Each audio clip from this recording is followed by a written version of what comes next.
गुरु जी के श्री चरण में शत शत नमन।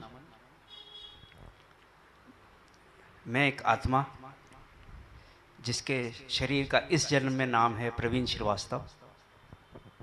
गुरु जी, आपसे एक बहुत गूढ़ प्रश्न है। इस समाज में तमाम तरह की भ्रांतियां फैली हुई हैं।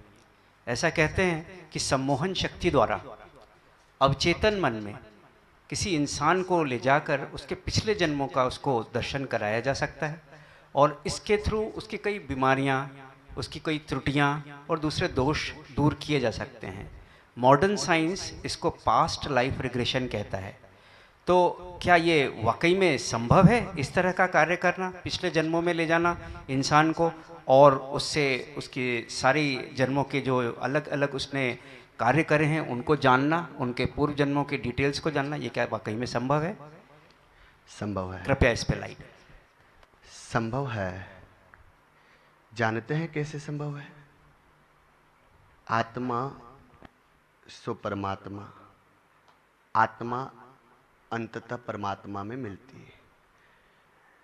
एक कंप्यूटर होता है ना, अगर उसमें कोई अच्छा कार्य किया जा रहा है, उसका प्रतिलिपि बनाया और कंप्यूटर में डाल दिया, तो जब चाहे जब उसे खोज करके निकाल सकते हैं ना, वो हमें मिल सकता है ना। उसी प्रकार हमारे बीते हुए जो जन्म हैं, हमने जिस जन्म में जो थे, जैसे मैं कथा के अनुसार आपको उत्तर दूं तो भरत जी महाराज जब हिरण के मुंह में पड़ गए और हिरण हिरण करते प्राण त्यागा, वो जड़ भरत बने, उन्हें पुराने जन्म का सब ज्ञान था। वो हिरण की योनि में गए तो ज्ञान रहा, वो जड़ भरत बने तो भी ज्ञान रहा कि मैं पूर्व जन्म में क्या करके आया हूँ। हमारे ऋषि मुनि पहले पूर्व जन्म का भी और आने वाले जन्म का भी, आने वाले समय का भी बता देते थे। ये सब मंत्रों की ताकत पर संभव है। पर कौन से मंत्र? जो परमात्मा के श्रेष्ठतम मंत्र है, बीज मंत्र है, जिन्हें आध्यात्मिक व्यक्ति जो सदुपयोग करता है वही उन मंत्रों के पास तक पहुंच सकता है। जैसे तिजोरी के अंदर कुछ रखा है तो उस तिजोरी की चाबी को पाना, तिजोरी को खोलना और उसके अंदर से वो वस्तु निकालना, ये केवल और केवल ज्ञानी व्यक्ति कर सकता है, जिसे ज्ञान हो। उसी प्रकार ये सब चीज़ें भी संभव है। जाया जा सकता है, देखा जा सकता है कि आप पूर्व जन्म में क्या थे। आज के समय में इसके लिए बहुत सारी मशीनरी भी बनी है। अभी आपने सुना होगा कि कई सेलिब्रिटियों का पुराना समय वो क्या थे वो देखा गया, उनकी क्या परिस्थितियां रही थी, वो कैसे थे, पूर्व जन्म में क्या थे, वो देखा गया। तो ये इसलिए संभव हो पाया, हम लोग अभी मशीनरी से कर रहे हैं। ये हमारे ऋषि मुनि जो हैं, उनका दिमाग ही मशीन हुआ करता था, उनका ध्यान ही मशीन हुआ करता था। वो तप करते, जप करते, प्रार्थना करते, वो आसन लगाते थे, तो उनके दिमाग के अंदर वो ऊर्जा रहती जिससे पूर्वोक्त जन्म और आने वाले जन्म को जान लेते थे। अब वो ऋषि मुनियों का वो तप नहीं रहा, तो हमने, हमारे साइंटिस्टों ने, हमारे वैज्ञानिकों ने ऐसी मशीनें बनाई जिनके अंदर वो ऋषि मुनियों वाला ही दिमाग, ऋषि मुनियों वाले फीचर से डाल रखे, जैसे पूर्वोक्त जन्म का सब देखा जा सकता है, क्या हुआ क्या नहीं हुआ, और आत्मा पहले क्या थी वो जानना संभव है, और आत्मा आगे क्या बन सकती है वो जानना भी संभव है। कैसे? आत्मा अपना कर्म के अनुसार बहुत अच्छा कर्म कर रही है, ये बनना है। आप आज क्या कर्म कर रहे हैं उससे पता चल जाएगा आप आने वाले समय में क्या हो सकते हो। आप पूर्व जन्म में क्या थे वो आपको ये सब चीज़ें समझ में आ जाएगी। तो पूर्व जन्म का जानना कोई बड़ा विषय नहीं है, संभव है, और साइंस विज्ञान इस पर बहुत सारे काम कर रहा है। खैर, आज के समय जैसे पुष्पक विमान की बात करें तो आज के समय में हेलीकॉप्टर उड़ रहा है। हमारे गोस्वामी जी ने रामचरितमानस में पुष्पक विमान का वर्णन किया है।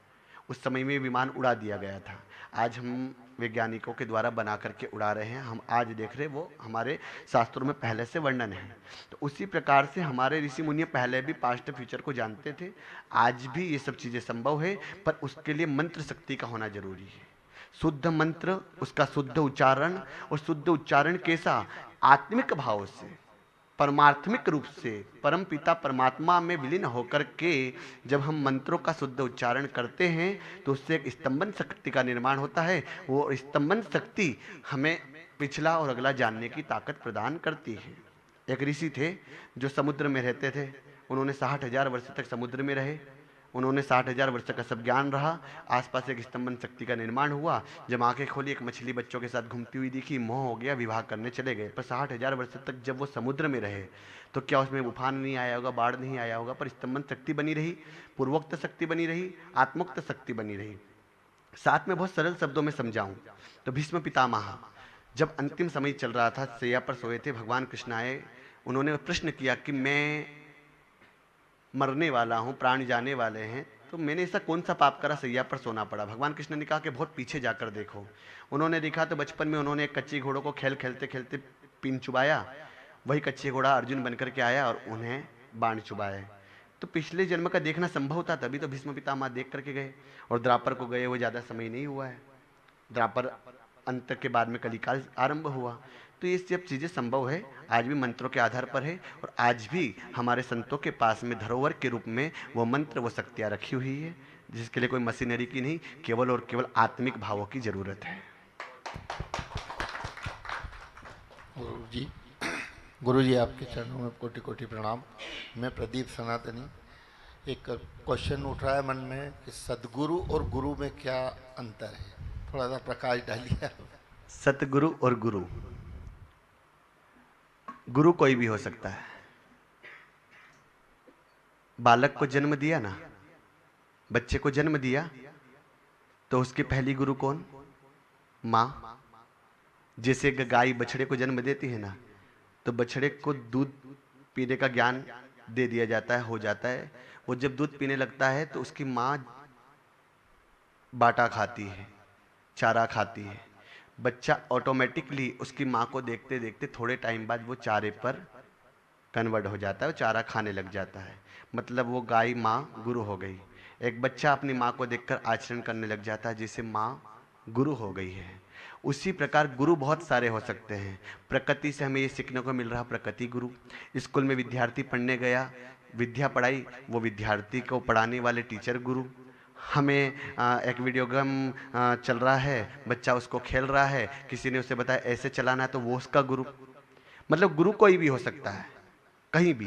पर सतगुरु, सतगुरु वो जो हमें सत्य का पाठ पढ़ाए, जो हमें, जिसके लिए हमारा जीवन बना है, जिसके लिए हम जन्म लेकर के आए हैं, परमात्मा ने जिस कारण के लिए हमें यहाँ भेजा है, जिस गर्भ में, माँ के गर्भ में हमने परमात्मा से वंदना करी कि मैं माया से बच कर के रहूँगा, मैं आपकी सेवा करूँगा, उस माया में हम पड़ गए और भूल गए सेवा करना। तो सतगुरु हमें वो ज्ञान देते हैं, हमें आत्मा से परमात्मा को जोड़ने का प्रयास करते हैं, हमें आत्मिक ज्ञान बताते हैं, हमें ईश्वर कौन है समझाते हैं, और परम सत्य क्या है, परम सत्य क्या है, हमें कहाँ सम्मिलित होना है, मरने के बाद में हमारी देह का क्या होगा, हम कहाँ जाएंगे, हमारी आत्मा कहाँ जाएगी। तो सतगुरु हमें अनमोल ज्ञान देता है, अंतिम ज्ञान देता है, परम सत्य को पहचानने का ज्ञान देता है, परमात्मा से मिलने का ज्ञान देता है। इसलिए सतगुरु श्रेष्ठ होता है। गुरु सब बन सकते हैं, पर सतगुरु हर कोई नहीं, क्योंकि सतगुरु परमात्मा से मिलाने का काम करता है।